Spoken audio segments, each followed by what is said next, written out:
The sound of violins was what woke me, a saccharine melody that sliced through the Sunday morning quiet like a rusty blade. My heart hammered against my ribs. It wasn't the birdsong I'd grown to love, nor the hum of a lawnmower. It was a full-blown string quartet, and it was coming from my own backyard. A low, frustrated groan escaped my lips. This couldn't be happening. I threw on a robe, my bare feet slapping against the cool tile floor as I moved with a sickening dread toward the sliding glass door. What I saw next made the blood drain from my face, a breathless gasp caught in my throat. My perfectly manicured backyard was gone, swallowed by a sea of unfamiliar faces dressed in their Sunday best, and at the center of it all, standing on a makeshift white platform perched precariously over my sparkling blue pool, was a wedding party. I stood there, frozen, a statue of disbelief.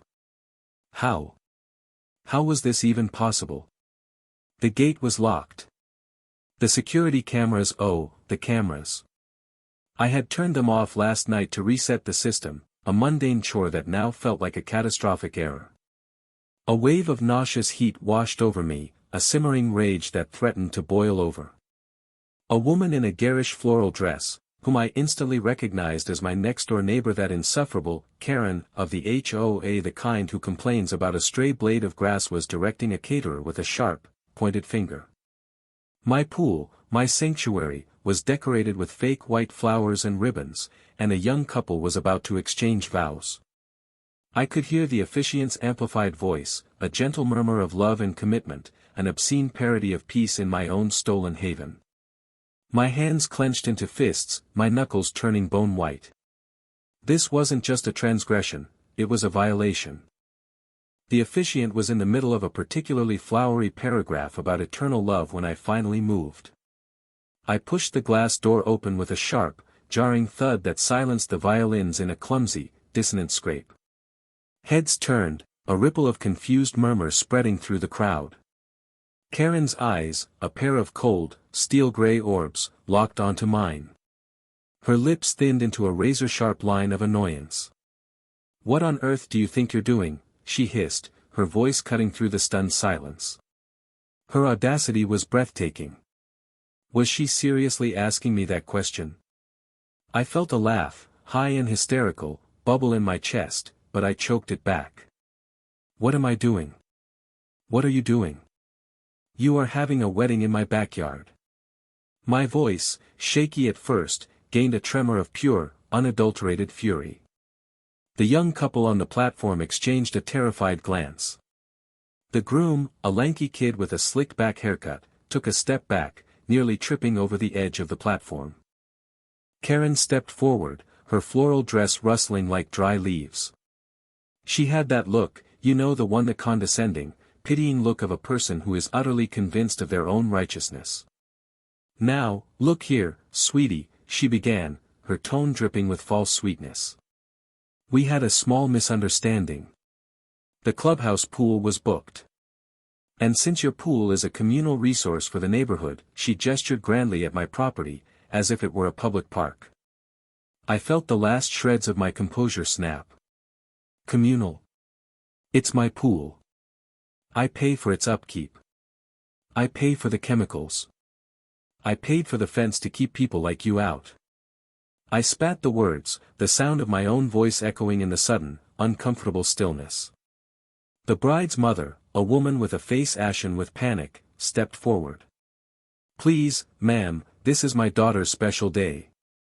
We just need another 15 minutes, she pleaded, wringing her hands. My gaze swept over the scene, the delicate bride, the hopeful groom, the terrified guests, and then landed back on Karen, whose face was now a mask of smug triumph. This was her handiwork, her master plan to prove a point, to exert her petty, little authority. She wasn't just a nuisance, she was a thief. She had stolen my peace, my property, and was now trying to steal my dignity. A new, calm clarity settled over me, a strange, terrifying stillness. The fury didn't dissipate, it just sharpened into a cold, hard resolve. I took a deep breath, and a small, almost imperceptible smile touched my lips. 15 minutes. "I think not," I said, my voice low and dangerously calm. In fact, I think we're done here. I turned and walked back inside, leaving a gaping silence in my wake. The violins were still silent. I could hear their confused whispers, the hurried shuffling of feet. I walked straight to the garage, my mind a whirlwind of possibilities. Bleach? No, too toxic. Paint? Too permanent. Then my eyes landed on the massive bulk box of industrial-strength dish soap I used for the outdoor pressure washer. An idea, so simple yet so utterly beautiful in its chaos, bloomed in my mind. A giant, foamy, sudsy disaster. I dragged the heavy box back into the kitchen, my movements deliberate and silent. I could still hear the muffled sounds of the backyard party, the nervous attempt to restart the ceremony. Karen's voice, shrill and self-assured, floated through the air, "Just ignore her. She's a drama queen. It'll all be over soon." A laugh escaped me, a low, guttural sound. "Oh, Karen, you have no idea." I went to the utility closet and grabbed the long, coiled pressure washer hose. I threaded it through the sliding door and out onto the patio. I opened the box of dish soap, the scent of fresh lemon and chemical brightness filling the air. I could hear the officiant's voice again, a hurried, flustered rhythm. And now, by the power vested in me, my heart pounded a frantic drumbeat. This was it. The point of no return. The moment when my quiet, Sunday morning would become legend. I positioned the hose, aimed it directly at the pool, and with a swift, decisive flick, opened the spigot. A powerful jet of water shot out, a concentrated stream that hit the water with a deafening crash. Then, I began to pour. A full cup. A second. A third. The soap, a thick, gelatinous blue liquid, disappeared into the churning water, and almost instantly, a small, pristine white bubble appeared on the surface. Then another. And another. The stream of water was like a magic wand, transforming the tranquil surface into a churning cauldron of foam. The shriek started low, then rose in pitch and volume. A caterer dropped a tray of champagne glasses, the sound of shattering glass like a punctuation mark on the chaos. The bubbles, tiny at first, began to multiply with terrifying speed. They rose, frothy and white, a swelling tide of soapy destruction. They engulfed the ribbons, swallowed the fake flowers, and began to climb the sides of the white platform. The wedding party was now trapped, a bewildered group of figures surrounded by a bubbling, fragrant monster. Karen, her face a mask of furious horror, shrieked, "What have you done? This is assault. This is a crime."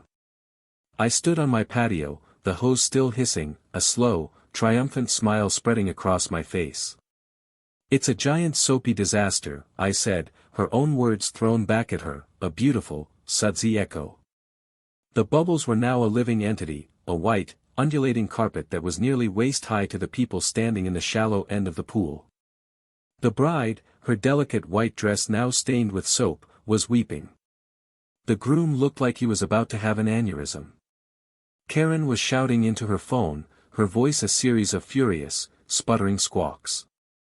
The party dissolved into a pandemonium of screaming and slipping.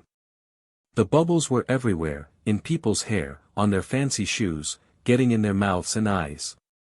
A little old lady, an aunt or a grandmother perhaps, slipped on the wet pavement, a panicked squeak escaping her lips as she went down. The groom, in a fit of misplaced rage, pointed a trembling finger at me. "You're a monster. This is my wedding," he wailed. I just shrugged, a casual, almost bored gesture.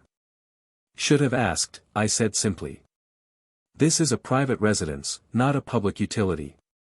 I watched as the local police arrived, their sirens a wail of righteous indignation. They were met not with a crime scene, but with a comedic spectacle. A giant bubble bath that had swallowed a wedding. The officers, trying their best to maintain a professional demeanor, couldn't help but let out low chuckles as they waded through the foam to talk to Karen, who was now a dripping, soap-covered caricature of her former self. Her tirade was a disjointed rant about trespassing and property damage, but the officers, seeing the lack of a crime and the sheer ridiculousness of the situation, just shook their heads. The young couple, their dreams of a perfect day in tatters, were led away, the bride sobs a mournful song in the soapy air. The aftermath was a surreal kind of quiet. The silence, broken only by the gentle gurgle of the filter working to clear the soap, was a welcome relief. Karen was gone, her face a furious, puffy red, a silent promise of future retaliation in her eyes. I had won the battle, but at what cost? My backyard was a mess, my pool was full of soap, and I was now the neighborhood's resident crazy person. But as I stood there, watching the bubbles pop and disappear, I felt a deep, profound sense of peace. I had reclaimed my space. I had stood up for myself. And for the first time in a long time, I felt like I was the hero of my own story. The homeowners association meeting was a disaster for Karen, of course. The entire neighborhood had heard the story, and the overwhelming consensus was that she had finally gone too far. She was voted out, a fitting, ignominious end to her reign of terror. I was left to clean up the mess, but as I did, I couldn't help but smile. The water was still a little bit soapy, a faint, lingering scent of lemon and vengeance clinging to the air. It was a perfect, beautiful disaster. What a day! What a righteous, soapy, beautiful disaster. I still wonder about the bride and groom, though. What happened to them? Did they ever get their big day? And what about the line I drew? Was I right to ruin their wedding, or was there another way? What do you think?